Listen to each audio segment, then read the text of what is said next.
The International Criminal Court is furious with the Trump administration, and now one observer has issued a startling warning to Trump, as well as Pete Hegseth and Marco Rubio. I really hope they don't have vacations planned. Start in the United States, where Donald Trump has denounced the International Criminal Court, accusing it of illegitimate and baseless actions against the US and Israel.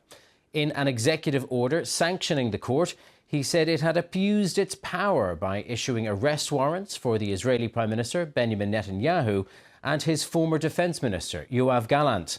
The court alleges they committed war crimes and crimes against humanity in Gaza. Well, on Thursday, Mr. Netanyahu met top US lawmakers on Capitol Hill. Neither Israel nor the US is a member of the ICC or recognises its jurisdiction. But what's this have to do with Hegseth and Rubio? Getting there.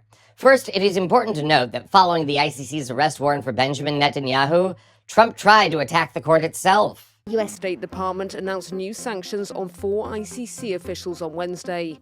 In a press release, U.S. Secretary of State Marco Rubio called the court an instrument for lawfare against the United States and our close ally Israel.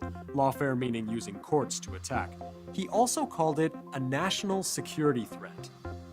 That's pretty shocking in and of itself. It's clearly an escalation. As I said, the hostility between the U.S. and the ICC, that's not new. But last year, it reached another level after a bombshell announcement by the court, accusing both Israel and Hamas of war crimes and crimes against humanity. It said it had reasonable evidence that a Hamas leader was responsible for war crimes against Israelis, including torture, rape, and sexual violence. But at the same time, it accused Israeli officials, including Benjamin Netanyahu and his defense minister at the time, of war crimes in the campaign against Hamas in Gaza.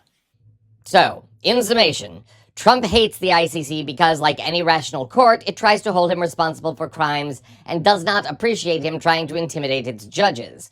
And it appears to be catching up with him.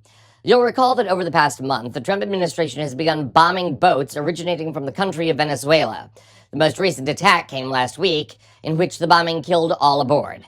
Trump, along with Defense Secretary Hegseth and Secretary of State Marco Rubio, has justified the attacks, claiming the boats were carrying drugs, though the Trump administration has provided no proof to that effect. And now it looks like those boat attacks are having some unintended consequences.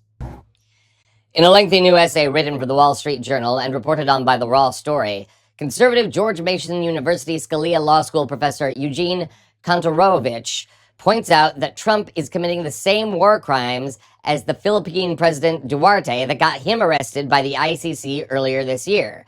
Duarte ordered the summary execution of alleged drug traffickers, in a similar fashion to the way Trump is bombing boats off the coast of Venezuela. Furthermore, Kontorovich points out that because of their participation, both Hegseth and Rubio could face charges by the ICC as well. Even worse for those two stooges, they could end up scapegoats for Trump, tried for crimes against humanity in his place. So it works like this. Arresting a former president is tricky since he always has security and Secret Service detail. Arresting former administration officials is different. They don't have government security, and while the U.S. would likely have objections to their arrest, the country would probably do very little to circumvent any kind of trial. In other words, should Hegseth or Rubio leave office for a little international vacation, they may not come home again. The journal piece also points out that the ICC often will release secret or sealed indictments, so Rubio and Hegseth don't see their arrests coming. And you know what? Donald Trump loves TV drama. Final wishes, and the publishers of her tell-all memoir say it will posthumously be released on the 21st of October. In an email to the author before she took her own life in April, the high-profile Jeffrey Epstein accuser said, quote, "It's imperative the truth is understood." And today her family has also blasted Ghislaine Maxwell's interview with the Department of Justice in the US, accusing her of rewriting history. Here is our US correspondent, Miley Hogan. Virginia Giuffre's family is angry and upset over the US Justice Department's decision to release the transcripts from its recent interview with Jeffrey Epstein's accomplice, Ghislaine Maxwell. Over 2 days last month, Epstein's former girlfriend was grilled by Deputy US Attorney General Todd Blanche. And in that interview, she called this now infamous photograph fake, claiming Giuffre's allegation she was abused by Prince Andrew when she was 17 also made up. Mind-blowingly not conceivable. Giuffre took her own life earlier this year, her family today speaking for her, saying the Department of Justice gave Maxwell the chance to rewrite history. This travesty of justice entirely invalidates the experiences of the many brave survivors who put their safety, security and lives on the line to ensure her conviction, including our sister.